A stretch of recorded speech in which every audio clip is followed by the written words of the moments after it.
Seterusnya tuan-tuan, apa pandangan Syiah tentang sahabat?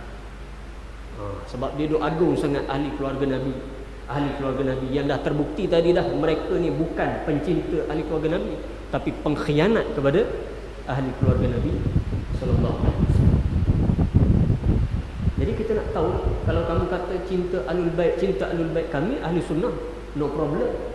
Kami memang cinta ahlul bait, bahkan kamilah yang sebenarnya memberikan hak kepada ahlul bait. Seperti yang Rasulullah SAW sebut dalam Sahih Muslim, "Udzakkirukumullah fi ahli baiti." Aku peringatkan kamu kepada ahli keluargaku.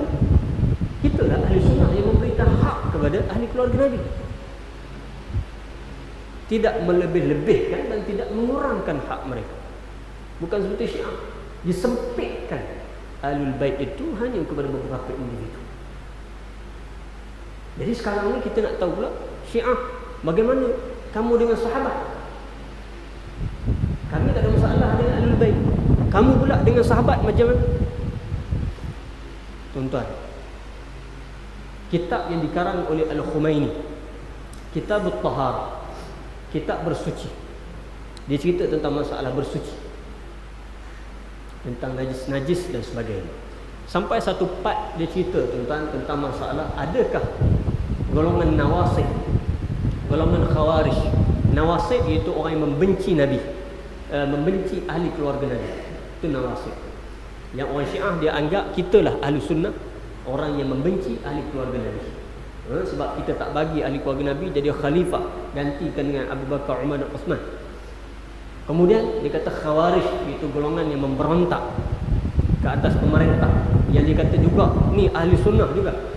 Pasal yang terlibat dalam pemberontakan itu antaranya disebut di sini, Ka'aisyata wa Zubair wa Talha wa Muawiyah wa asbahihim. Siapa antara contoh yang dikatakan pembenci ahli keluarga, kemudian pemberontak pula kepada khalifah? Seperti Aisyah. Tuan kenal Aisyah, Ummul Mukminin, kan? Merupakan isteri Nabi yang sangat Nabi SAW kasihi, dan di atas ribaannya lah Nabi SAW wafat. Merupakan ibu kepada kaum mukmin. Aisyah radhiyallahu anha dikatakan pembenci ahli keluarga dan pemberontak. Wa Zubair wa Talha. Zubair, Talha ni siapa tuan-tuan? Ini dua orang yang dijamin syurga oleh Allah Azza wa Jalla, termasuk dalam 10 orang al-mubasysyirin bil jannah yang Nabi SAW dah sebut awal-awal ni ahli syurga. Zubair dan Talha. Dan juga Muawiyah. Ini juga yang disebut oleh Nabi SAW, yang Nabi doakan kepada dia, Allahumma ja'alhu hadiyan mahdiyah.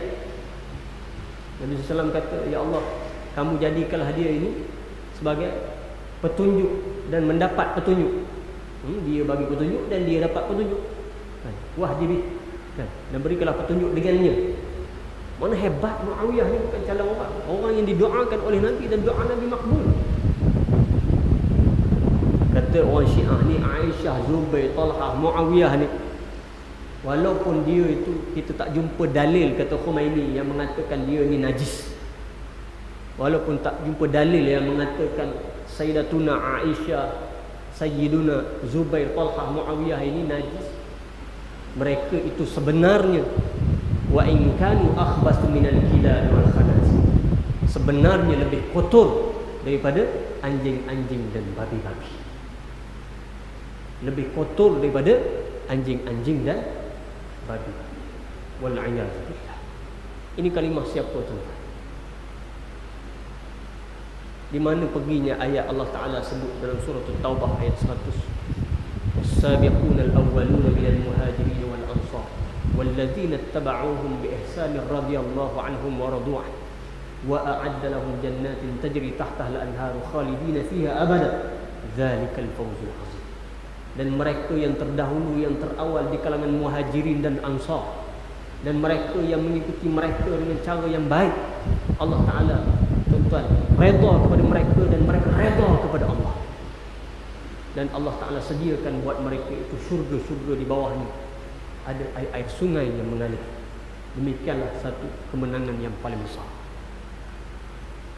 Ini syahadah, kesaksian Allah kepada para sahabat. Itu sebab setiap sahabat kita gelarkan dengan radhiyallahu anhu. Tapi orang Syiah boleh kata kepala kepada segala sahabat, Abu Bakar, Umar, Osman dan subhanallah tuan-tuan, golongan yang kita sebut ni tadi sebagai lebih kotor daripada anjing-anjing api. Inilah tuan-tuan kedudukan mereka, pandangan mereka terhadap sahabat.